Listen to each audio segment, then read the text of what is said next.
Seja muito bem-vindo ao nosso canal Cartola Cartoon Brasil. Eu sou Renato Vargas, administrador aqui do canal. Quero saudar você, meu querido, que tá passando por aqui, procurando análise completa, dica, escalação de referência, tudo a respeito da rodada 6 do Campeonato Brasileiro. Tá no lugar certo, meu querido, vai escalar seu time do Cartola. Espera pra gente conversar primeiro, depois você começa, beleza? Já deixa aquele seu like maroto enquanto a gente vê a nossa vinhetinha de abertura. Depois a gente, parte para a nossa querida e amada análise do semáforo, mas enquanto isso, deixa o seu like aqui, enquanto a nossa vinhetinha rola. Vamos lá!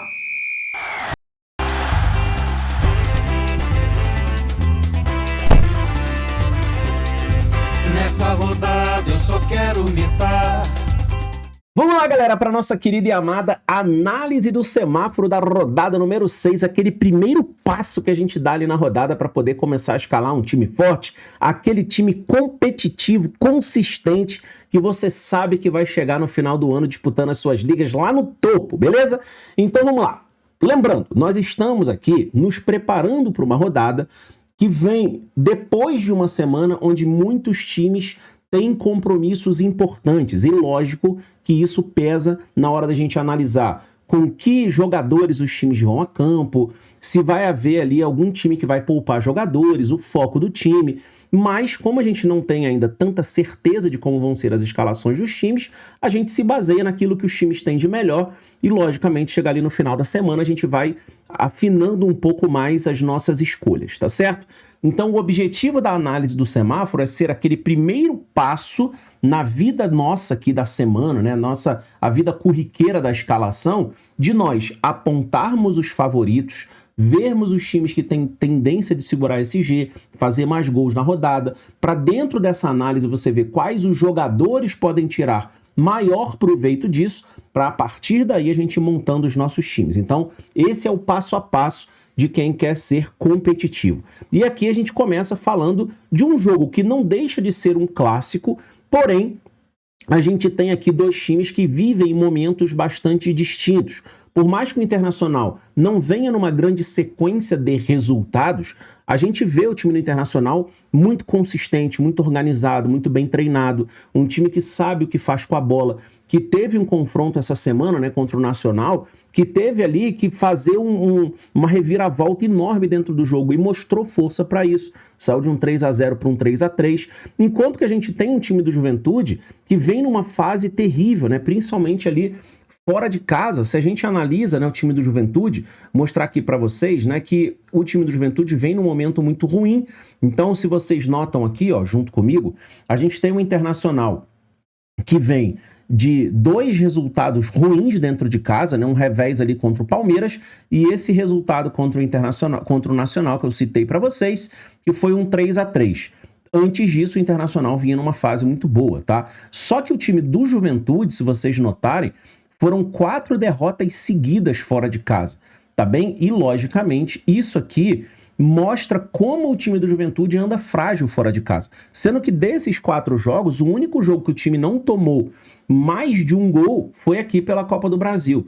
No Campeonato Brasileiro e no Gauchão, o time já vinha nessa sequência defensiva aqui, bem comprometedora, o que mostra como o time do Juventude nessa fase da temporada, né, não está passando nenhuma confiança para o seu torcedor, né? Eu vou mostrar aqui outros números para vocês terem uma compreensão um pouco mais profunda, né, desse momento do Juventude. Deixa eu abrir assim, que vocês vão conseguir ver melhor. Vejam que o Juventude, ele sofreu aqui, um ou mais gols nos últimos 6 jogos fora de casa. Isso aqui até antecede o Campeonato Brasileiro. Perdeu os últimos 4 jogos fora, como eu mostrei para vocês. Sofreu o primeiro gol nos últimos 4 jogos fora de casa. Isso mostra que o time não tem iniciativa fora de casa, está sempre precisando correr atrás do resultado. Ele sofreu 1 ou mais gols em 9 dos últimos 10 jogos fora de casa e tem uma média de gol sofrido de quase 2 gols nos últimos 10 jogos. Enquanto que o Internacional vem num cenário diverso, né? Totalmente diferente disso. O time tem uma média de 2,1 gols feitos em casa nos últimos 10 jogos, né, se a gente fosse fazer a média, marcou gol em 90% dos últimos 10 jogos em casa, em 60% dos jogos em casa, os últimos 10, né, sempre levando em consideração os últimos 10, em 60% deles o time pegou SG, não perdeu em 9 dos últimos 10 jogos em casa, marcou 1 ou mais gols em 9 dos últimos 10 jogos. Então, isso é uma coisa importante que a gente precisa anotar. Por mais que o time não vença há 4 jogos seguidos, o time ainda vem produzindo muito em casa, tá? Então a gente viu como é importante a gente olhar para o Internacional nessa rodada, visando escalar o Internacional, tá? Isso aqui é um material que a galera lá do TCC usa para estudar, o que chama de análise do semáforo premium, porque a gente tem aqui uma série de dados, né? Uma série de informações que eu vou colocando aqui para a galera poder ter acesso e estudar, mas o nosso foco aqui é ser um pouco mais breve, né, para fazer a nossa análise do semáforo sem tomar tanto tempo. Se você quiser ter acesso a esse material, o valor é bem simbólico, tá? Tem aqui na descrição desse vídeo, você pode entrar lá no nosso projeto de treinamento no TCC e você vai pagar uma bagatela ali por mês para poder participar. Na verdade é um valor anual, mas se você dividir por mês, dá menos de R$3 por rodada, né? Uma coisa assim realmente muito simbólica. Então esse jogo aqui, galera, é um jogo para a gente ficar de olho, tanto defensivamente no Internacional, como ofensivamente no Internacional. Não tô dando garantia aqui nem de goleada, nem de que o Juventude não vai fazer gols. Porém, esse indiscutivelmente é um dos jogos de maior favoritismo da rodada. Ninguém pode negar isso, a não ser que não esteja acompanhando o campeonato em um momento dos dois times, tá bom? Outro jogo interessante para a rodada é Palmeiras e Bahia. O Palmeiras que vem numa fase muito boa, né? A sequência que o Palmeiras entrou é uma sequência indiscutivelmente de ascensão, o time se recuperou dentro da temporada, o Facundo Torres começou a se encaixar muito nesse time do Palmeiras, mesmo com o Estevão ainda um pouco escondido, né, nos jogos, o Facundo vem assumindo muito o protagonismo ofensivo do time do Palmeiras, e o Palmeiras vem numa sequência muito boa, conseguiu na última rodada, né, uma vitória importante contra o time do Fortaleza, com aquela defesa de pênalti do Everton lá no final, e continuando ali nessa excelente fase. Já o time do Bahia, não. O time do Bahia vem numa fase contrária. O time do Bahia chegou no Campeonato Brasileiro, inclusive com o seu torcedor, muito esperançoso, né, que o Bahia fizesse a campanha mais histórica, né, dos últimos anos, né? Claro, o Bahia já foi muito vitorioso, né, dentro do Campeonato Brasileiro, mas nesses últimos anos, né, o Bahia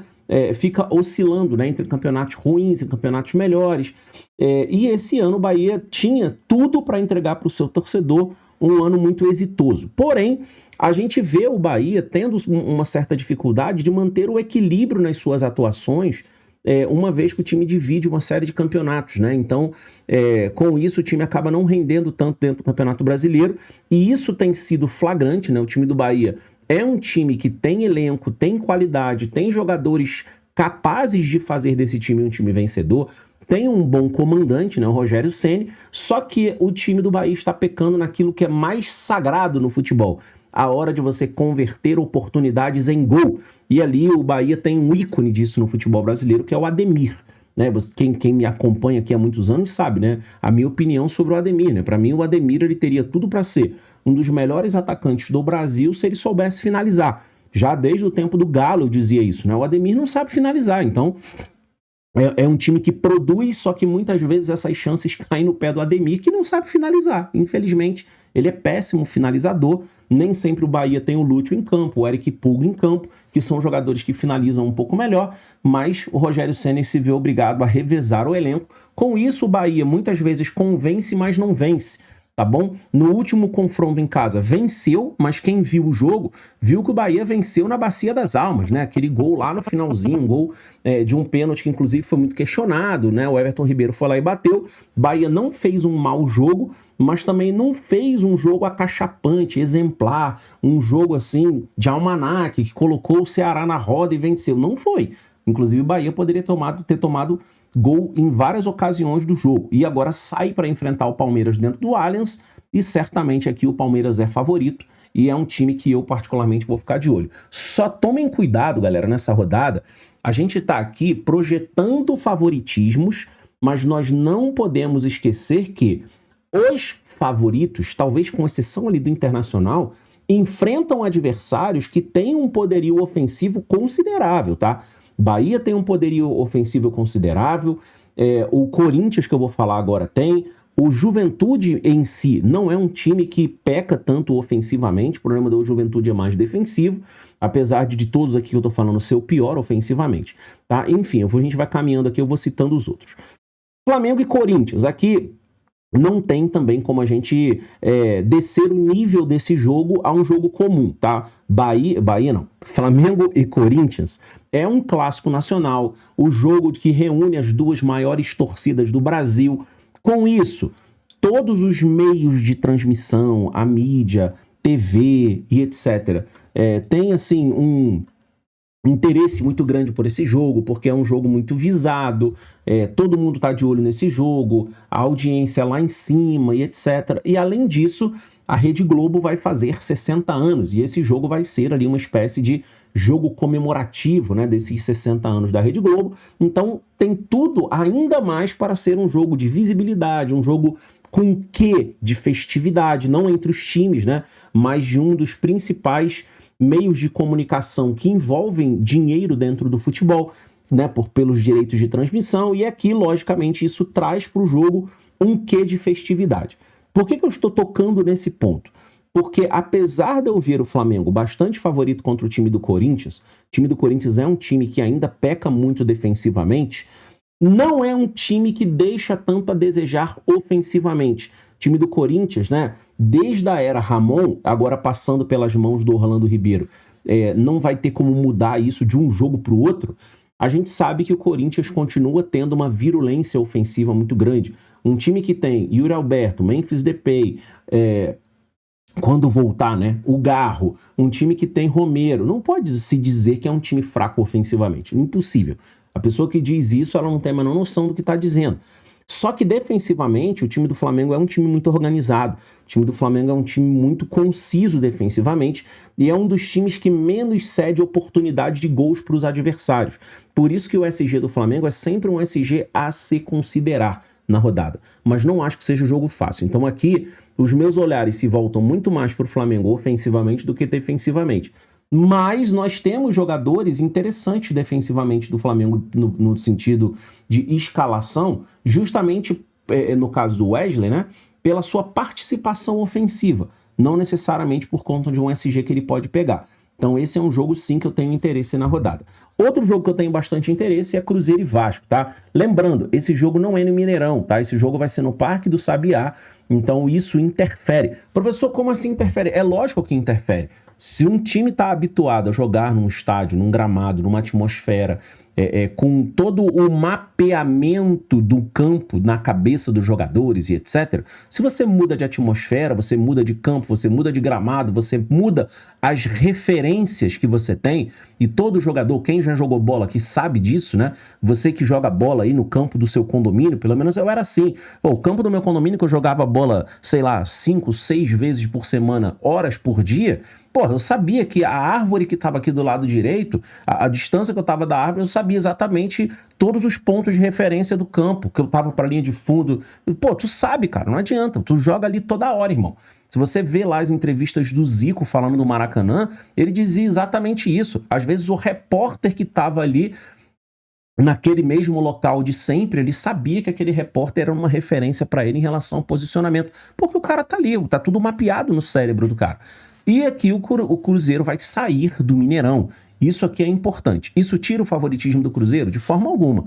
Isso aumenta o favoritismo do Vasco? De forma alguma. Mas isso muda a característica da análise do jogo, indiscutivelmente, tá bom? Então a gente não pode aqui considerar o Cruzeiro tão favorito como seria se fosse no Mineirão. Tá bem? Isso é fato, isso é fato. Então não é para escalar ninguém do Cruzeiro, não estou dizendo isso. Só estou dizendo para vocês fazerem um justo equilíbrio na análise, para vocês não criarem um viés torto e mal feito por não estar analisando o jogo de forma correta. Agora, se você olhar para Caio Jorge, Matheus Pereira e companhia limitada, continuam sendo jogadores muito escaláveis para a rodada, mesmo o jogo sendo no Parque do Sabiá, tá bom? Vasco é um time que tem extrema dificuldade de variação ofensiva. Quem viu o jogo do Vasco contra o Lanús, né, pela Sul-Americana na terça-feira à noite, viu claramente isso que eu tô falando, né? O Vasco, quando consegue uma jogada um pouquinho diferente, que não seja levantar bola na área pro Verratti, é algo assim, pô, é uma, duas vezes no jogo. 99% das organizações do Vasco visam levantar bola na área para o Verratti. Então, quando o adversário consegue neutralizar essa possibilidade, a chance desse time não sofrer gol aumenta e aumenta muito, tá bom? Então, se o Cruzeiro tiver competência para fazer isso, pode até pegar um SG contra o Vasco.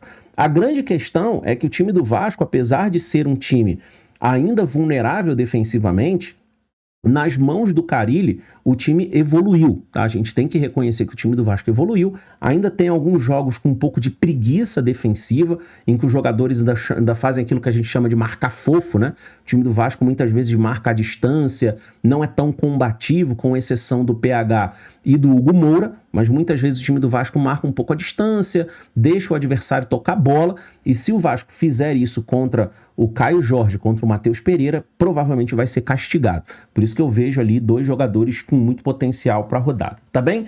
Começando aqui os jogos de faixa mais nebulosa da rodada, ou seja, aqueles jogos em que você só vai buscar jogadores desses confrontos se forem jogadores extremamente regulares ou se forem jogadores que você vai usar um pouco mais como aposta, tá? Não são jogos assim que eles brilham, né, diante dos nossos olhos para você colocar jogadores ali com tanta evidência. E o primeiro deles é Santos e Red Bull Bragantino. Esse é um jogo que o fato do Santos jogar na Vila Belmiro dá ao Santos, para mim, um leve favoritismo. Apesar da fase do Santos não estar tão maravilhosa assim, a gente pode sim considerar o Santos aqui favorito contra o time do Bragantino. O time do Bragantino que vem numa sequência de 3 jogos pegando o SG, né? O Seabra vem ali tentando construir uma cultura um pouco mais preservada desse time do Bragantino. O Bragantino, historicamente, desde o tempo do Caixinha, é um time que se expõe demais, é um time excessivamente vertical, é um time que não se preocupava tanto assim com recomposição defensiva no seu sentido mais conservador, né? O time do Bragantino era um time que se expunha o tempo todo e que parecia que estava sempre jogando para fazer gol, independente se fosse tomar ou não. E agora com o Seabra parece que as coisas estão um pouco mais equilibradas. O time está apanhando um pouco para conseguir fazer esse ajuste de cultura tática e tem conseguido, né? Tanto que nos últimos 3 jogos pegou SG, um pouco a custo de muitas chances criadas para os adversários, mas pegou. E agora vai jogar contra o time do Santos, que tem lá na frente jogadores de muita qualidade, tá? Barreal, Bom Tempo, Guilherme, são jogadores que têm produzido muito. Contra o São Paulo, eu não gostei da atitude inicial do time do Santos. O time do Santos dando muito espaço para os extremos, né? Do time do São Paulo, os jogadores do São Paulo entrando com muita facilidade pelos flancos do time do Santos. E se ele mantiver essa característica, vai tomar gol do Bragantino, porque é por onde o Bragantino mais joga, mais até do que o próprio São Paulo, entenderam? Então ali existe uma vulnerabilidade do time do Santos muito perigosa. Só que ao mesmo tempo, o Santos dentro da Vila Belmiro é um time muito agressivo, né? O Santos dentro da Vila Belmiro lembra um pouco, guardada ali as diferenças específicas, né, as suas especificidades, o Vasco dentro de São Januário, né? O Santos ele tem ali um aliado fortíssimo, né, na sua torcida, no seu estádio, que faz com que o time tenha uma iniciativa diferente de quando joga fora dos seus domínios. Então aqui eu vejo, por exemplo, né, Bom Tempo, Barreal, Guilherme, né, um trio ali muito forte para a rodada. E o Escobar, né? Só que o Escobar é um caso à parte, né? O Escobar ele independe de todos os outros fatores independentes dele, né? O Escobar ele se auto-indica e se auto-escala toda a rodada pelo que ele faz, independente de adversário, né? Um cara ali extra classe absurdo, né? Vitória e Grêmio é um jogo que eu particularmente não devo me envolver muito, tá? São 2 times que não me passam muita confiança, tanto a nível de determinação de favoritismo, como de peças pra gente escalar, por mais que o time do Vitória tenha alguns nomes ali interessantes, né? Como o Mateuzinho.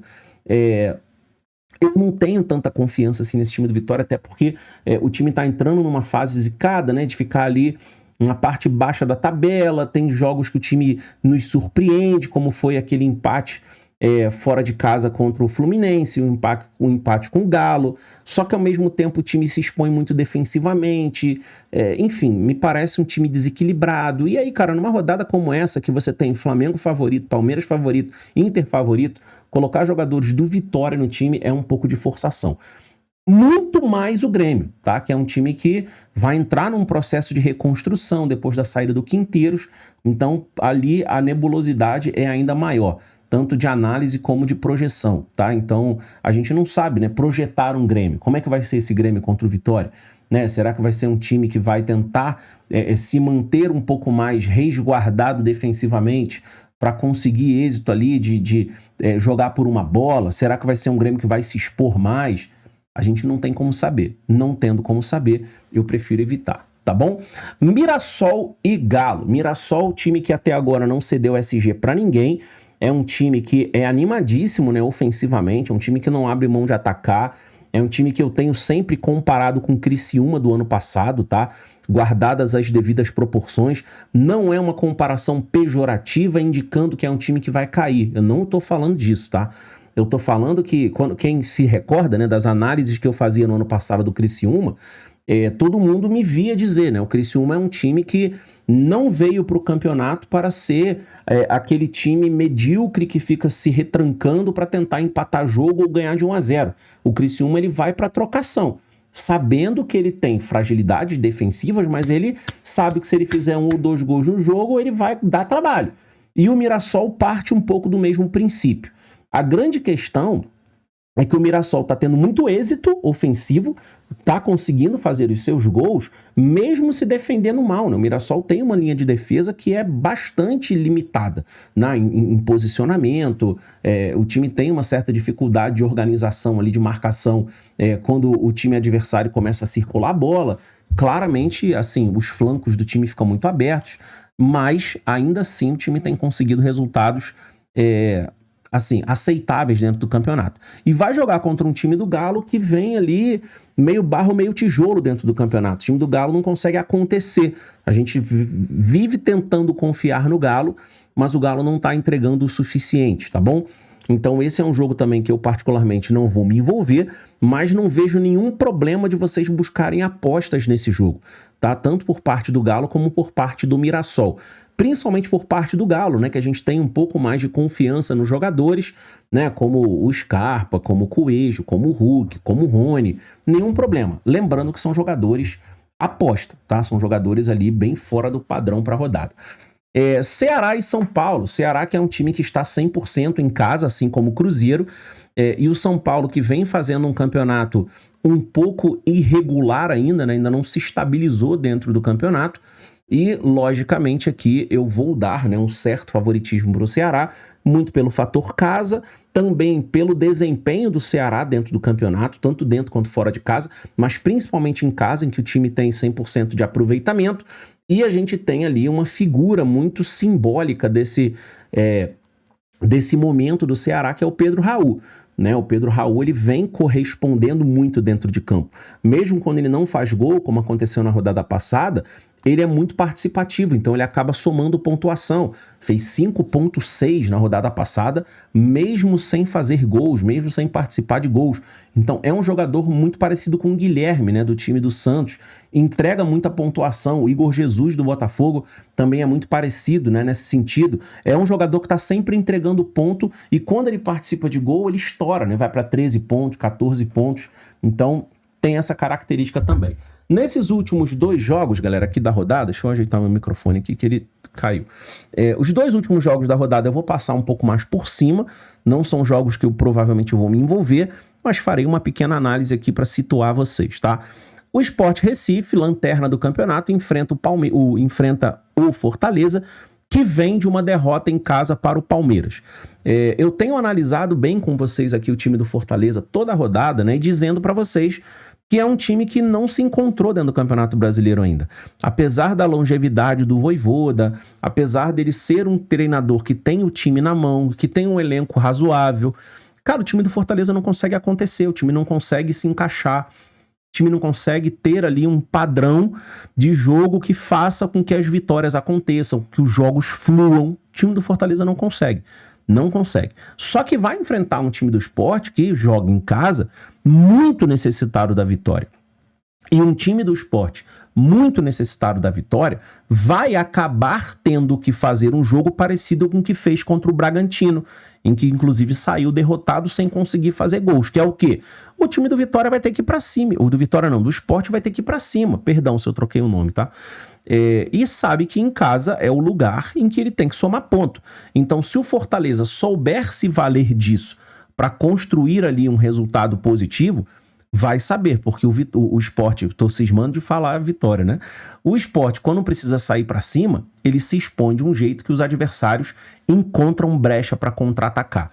E, logicamente, isso vai dar aqui oportunidade do Fortaleza marcar gols nesse jogo. Porém, não vou escalar ninguém, não acho que seja um jogo pra gente se envolver tanto, tá bom? Mesma coisa Botafogo e Fluminense. Aqui pra mim o Botafogo tem um certo favoritismo por jogar no Newton Santos, no gramado que tá habituado, no ambiente que tá habituado, mas há de se respeitar o retrospecto recente do Fluminense. O time vem numa invencibilidade muito grande, até o jogo passado, né, contra o Vitória. O Fluminense vinha de 4 SGs seguidos conquistados, tomou um gol ali numa dormência, né, numa sonolência da defesa que deu um apagão e acabou sofrendo um gol do Vitória, mas o gol foi só consequência de uma atitude geral do time do Fluminense dentro do jogo. Quem estava vendo o jogo estava notando claramente que o Fluminense estava dando cada vez mais campo, né, para o time do Vitória e que aquele gol ali ia acabar acontecendo, né? Quem viu o jogo sabe do que eu estou falando. E aqui o Fluminense, logicamente, jogando contra o Botafogo no Newton Santos, deve fazer um jogo de trocação, deve fazer um jogo parelho, deve fazer um jogo em que, lógico, o Botafogo deve ter mais posse, deve finalizar mais, mas não considerem aqui o Fluminense um time já batido, tá? Porque o time do Fluminense tem plena condição de fazer um jogo duro aqui contra o time do Botafogo, tá? Se vocês forem apostar em alguém aqui, escalar alguém, pra mim, cara, tem 2 figuras nesse jogo que são escaláveis, tá? Que são o John Arias e o Igor Jesus. Fora isso, eu realmente não vou me envolver com esse confronto, beleza? Bom, galera, vamos passar então para as nossas dicas por posição. Gastamos um tempão ali na análise do semáforo, mas como eu já disse para vocês, eu não me preocupo com o tempo. Vocês administram o tempo aí de vocês. Se tiver que botar no 2.0, pular o vídeo, o problema é de vocês. Eu tô sempre tentando entregar o máximo que eu posso para vocês e ainda assim eu falo correndo, pulo informação, tem coisa que eu queria falar que eu não digo, justamente porque eu fico nesse conflito, né? Pô, tem isso aqui para dizer, mas vai ficar muito longo. Amém, né? Por isso que eu criei um projeto de estudo para poder entregar o máximo para quem quiser estar perto. Vamos lá. Temos aqui pelo menos 4 bons goleiros para a rodada, tá? Começando aqui com o goleiro Antony do time do Internacional, que é um goleiro que tem boa chance de SG, vem mantendo aí uma certa regularidade, ainda que com pontuações um pouco mais baixas, mas pelo custo-benefício dele tem valido a pena manter ele no time, tá bom? O Cássio, que enfrenta o time do Vasco, que não é um time tão agressivo assim, em termos de bombardear goleiros, mas é um time que pode pegar um SG ali um pouco inesperado, tá? O time do Cruzeiro. O Rossi contra o Corinthians, esse sim deve trabalhar um pouco mais. E o Everton do Palmeiras, né? Um goleiro que está aí nas minhas indicações já há um bom tempo e ele vem correspondendo muito bem, ainda não negativou dentro do campeonato, tá bom? Nas laterais nós temos excelentes alternativas, tá? Eu coloquei algumas aqui para vocês, deixei outras de fora que também são muito fortes, tá? Botei aqui a dupla do Internacional, todos dois para mim com muito potencial. Bernabé, quem tiver capital para escalar, acho que vale muito a pena. O Escobar, pela regularidade dele, Piquerez e Wesley aqui para mim, uma excelente dupla, tá? Para mim, Bernabé, Piquerez e Wesley são os 3 melhores laterais para a rodada. Na zaga, a gente está vivendo uma temporada muito fraca para zagueiro, tá? Muito fraca, muito fraca. A gente está muito dependente de SG. Por isso que o Léo Ortiz está sempre entre os mais escalados e eu tô indo na onda, porque ele é barato e pertence a um time que muitas vezes vai ser favorito a pegar SG. Então ele acaba sendo um jogador interessante para a rodada, tá bom? Além disso, a dupla do Palmeiras também vejo com bons olhos, tá bom? A gente tem ali o Fux também, que pode ser um jogador útil, né, na defesa do Palmeiras para pegar SG. O Alexander Barbosa tá aqui muito porque ele vai marcar ao lado do John Arias, né? Então ele acaba tendo possibilidade de fazer alguns desarmes por ali, assim como o Vitão, que deu uma caída, parou de desarmar, mas como tá na linha defensiva do Internacional, deixei aqui como indicação. O meio-campo, para mim, é a posição que tá mais óbvia na rodada, tá? Não tem muito para onde correr no meio-campo, tá bom? O meio-campo, assim, sinceramente, São 4 opções para 3 vagas, tá? É o Alan Patrick, Arrascaeta, Matheus Pereira e Richard Rios. Então vocês tirem o Unidunité aí para ver quem vocês preferem colocar, tá bem? No ataque, para mim, a dobra aqui do Palmeiras é muito forte para a rodada, tá? Não a dobra para você escalar, tá? Os 2 jogadores de frente do Palmeiras, né, Estevão e Facundo Torres, são ótimas opções. Não tô dizendo que é para vocês colocarem os 2 no time, tá? Quando eu digo a dobra, é a dupla, né? O Guilherme, pela regularidade dele, né, um jogador espetacular para média básica, assim como Caio Jorge, o Wesley e também, lembrem-se do nosso querido Ener Valencia, né? Não tá à toa lá no ataque do Internacional. Se a bola pingar para ele lá, ele vai guardar o dele, tá bem? Os técnicos, para mim, não tem mistério também, Abel, Felipe Luiz e Roger Machado, tá certo? A base inicial do meu time, galera, ficou essa aqui, tá? Não sei se é a escalação que eu vou levar até o fim, ainda tô bastante na dúvida, tá? A respeito da montagem desse time. Então, meu time, a princípio, ficou com o Antony, Roger Machado aqui como treinador, Bernabé e Wesley, Mikael e Léo Ortiz, deu uma economizada aqui na zaga. No meio-campo eu coloquei o Alan Patrick, Arrascaeta e Matheus Pereira. Vejam que eu não coloquei o Richard Rios, tá?